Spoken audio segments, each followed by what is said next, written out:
नमस्कार, ये आकाशवाणी शिमला है।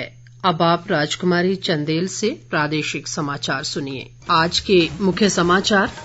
मुख्यमंत्री जयराम ठाकुर के अधिकारियों को जनप्रतिनिधियों द्वारा उठाए गए मामलों पर प्राथमिकता के आधार पर कार्य करने के निर्देश।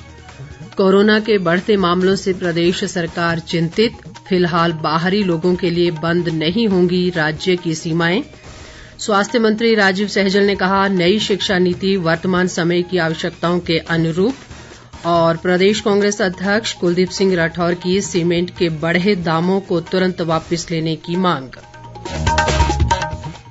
अब समाचार विस्तार से। मुख्यमंत्री जयराम ठाकुर ने अधिकारियों को जनप्रतिनिधियों द्वारा उठाए गए विभिन्न मामलों के अलावा उनके सुझावों पर प्राथमिकता के आधार पर कार्य करने के निर्देश दिए हैं। मुख्यमंत्री ने ये भी कहा कि विभिन्न परियोजनाओं की डीपीआर समयबद्ध तरीके से बनाई जानी चाहिए। मुख्यमंत्री आज शिमला में बजट 2022-23 की विधायक प्राथमिकताओं को अंतिम रूप देने के लिए कांगड़ा और किन्नौर जिलों के विधायकों के साथ आयोजित बैठक की अध्यक्षता कर रहे थे। मुख्यमंत्री ने बैठक को संबोधित करते हुए कहा कि प्रदेश सरकार ने बीते 4 सालों के दौरान राज्य के हर क्षेत्र और समाज के हर वर्ग को कल्याणकारी और विकासात्मक योजनाओं का लाभ सुनिश्चित किया है। उन्होंने कहा है कि कोरोना महामारी के बावजूद सरकार ने प्रदेश में स्वास्थ्य अधोसंरचना को सुदृढ़ करने पर विशेष ध्यान दिया है। बैठक में किन्नौर के विधायक जगत सिंह नेगी ने जनजातीय क्षेत्रों के विकास के लिए पर्याप्त बजट का प्रावधान करने की मांग की। इंदौरा की विधायक रीता धीमान ने इंदौरा में तुरंत नागरिक अस्पताल भवन का निर्माण करने की मांग की। फतेहपुर से विधायक भवानी सिंह पठानिया ने फतेहपुर में लघु सचिवालय भवन और रे में महाविद्यालय भवन का कार्य शीघ्र शुरू करने की मांग की। ज्वाली से विधायक अर्जुन सिंह ने अपने चुनाव क्षेत्र में सिंचाई सुविधाओं पर विशेष जोर देने की मांग की, जबकि देहरा से विधायक होशियार सिंह ने मनरेगा मजदूरों की दिहाड़ी कम से कम न्यूनतम दिहाड़ी के बराबर करने का सुझाव रखा। जयसिंहपुर से विधायक रविन्द्र धीमान ने जयसिंहपुर में जल शक्ति मंडल की अधिसूचना शीघ्र जारी करने की मांग की। नगरोटा बगवां से विधायक अरुण कुमार ने उनके विधानसभा क्षेत्र में औद्योगिक विकास पर विशेष जोर देने की मांग की। कांगड़ा से विधायक पवन काजल ने बीते साल आई बाढ़ से कूहलों को हुए नुकसान को ठीक करने के लिए पर्याप्त धनराशि का मुद्दा उठाया। धर्मशाला से विधायक विशाल नहरिया ने कहा कि केंद्र विश्वविद्यालय धर्मशाला को पारंपरिक रूप प्रदान करने के लिए इसके निर्माण में स्थानीय स्लेट का उपयोग किया जाना चाहिए। पालमपुर से विधायक आशीष बुटेल ने पालमपुर में बीडीओ कार्यालय खोलने की मांग की। बैजनाथ से विधायक मुल्खराज प्रेमी ने बीड़ बड़ा गांव को पर्यटन की दृष्टि से विकसित करने के लिए सड़क निर्माण शीघ्र पूरा करने का मामला उठाया। मुख्यमंत्री जयराम ठाकुर ने कहा है कि प्रदेश में बढ़ते कोरोना मामलों को लेकर सरकार चिंतित है और स्थिति पर नजर बनाए हुए है। मुख्यमंत्री ने आज शिमला में पत्रकारों से अनौपचारिक बातचीत में कहा कि कोरोना से मरने वालों की संख्या में बढ़ोतरी भी चिंता का विषय है। उन्होंने कहा है कि कोरोना संक्रमण में वृद्धि के बावजूद फिलहाल प्रदेश में आने वालों पर पाबंदी लगाने का सरकार का कोई इरादा नहीं है। उन्होंने ये भी कहा कि सरकार अगले 2-3 दिनों में कोरोना की स्थिति की फिर से समीक्षा करेगी और परिस्थितियों के अनुसार अगला निर्णय लिया जाएगा। कुल्लू जिला के बंजार उपमंडल के ग्राहों गांव के पास सामीनाला नामक स्थान पर आज दोपहर बाद एक जेसीबी के दुर्घटनाग्रस्त हो जाने से 4 लोगों की मौत हो गई और 3 अन्य घायल हो गए। दुर्घटना के समय जेसीबी काम पर लगी हुई थी। कुल्लू के पुलिस अधीक्षक गुरदेव शर्मा ने बताया कि मृतकों में से 3 ने घटनास्थल पर ही दम तोड़ दिया, जबकि एक व्यक्ति की अस्पताल ले जाते हुए मौत हो गई। मृतकों में ढाबेराम, प्यारदासी, भीम सिंह और हेमराज शामिल हैं। घायलों को बंजार अस्पताल में उपचार के लिए भर्ती करवाया गया है।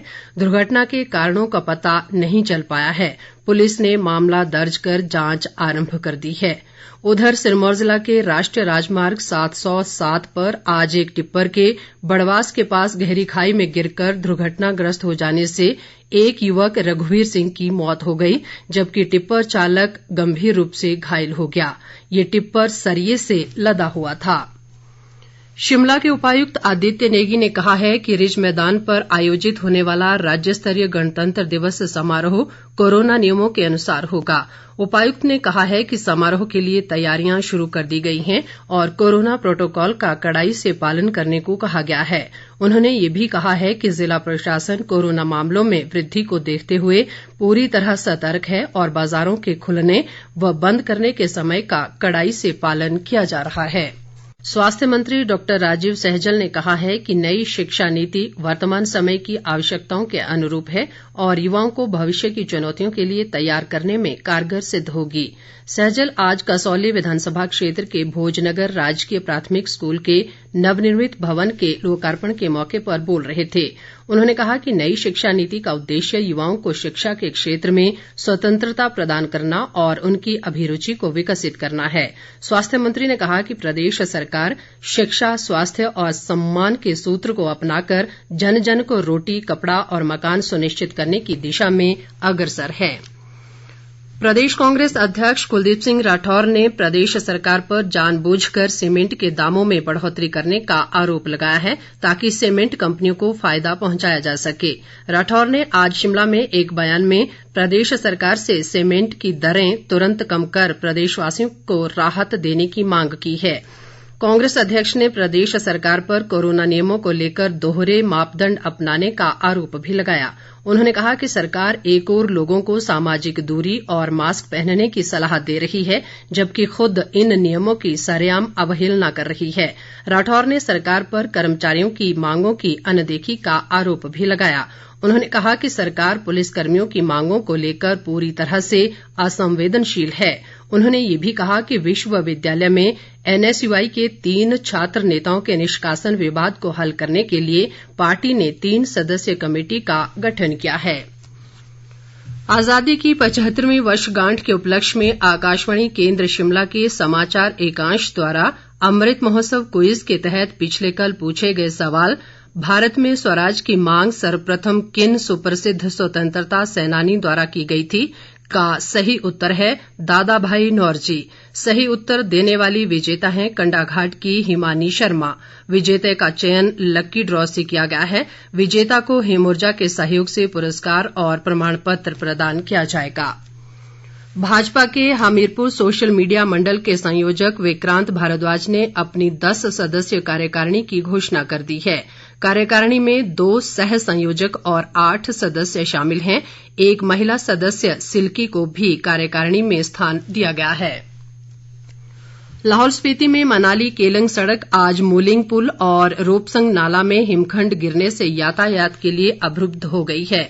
जानकारी के मुताबिक सीमा सड़क संगठन ने रोपसंग नाला हिमखंड को हटाकर आज देर शाम सड़क बहाल कर दी है, लेकिन मूलिंग पुल के पास सड़क अभी भी अवरुद्ध है।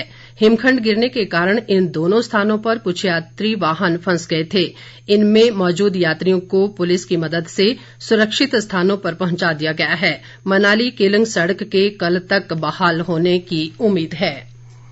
अंत में मुख्य समाचार एक बार फिर। मुख्यमंत्री जयराम ठाकुर के अधिकारियों को जनप्रतिनिधियों द्वारा उठाए गए मामलों पर प्राथमिकता के आधार पर कार्य करने के निर्देश। कोरोना के बढ़ते मामलों से प्रदेश सरकार चिंतित। फिलहाल बाहरी लोगों के लिए बंद नहीं होंगी राज्य की सीमाएं। स्वास्थ्य मंत्री राजीव सैजल ने कहा नई शिक्षा नीति वर्तमान समय की आवश्यकताओं के अनुरूप। और प्रदेश कांग्रेस अध्यक्ष कुलदीप सिंह राठौर की सीमेंट के बढ़े दामों को तुरंत वापस लेने की मांग। इसके साथ ही ये समाचार बुलेटिन समाप्त हुआ। नमस्कार।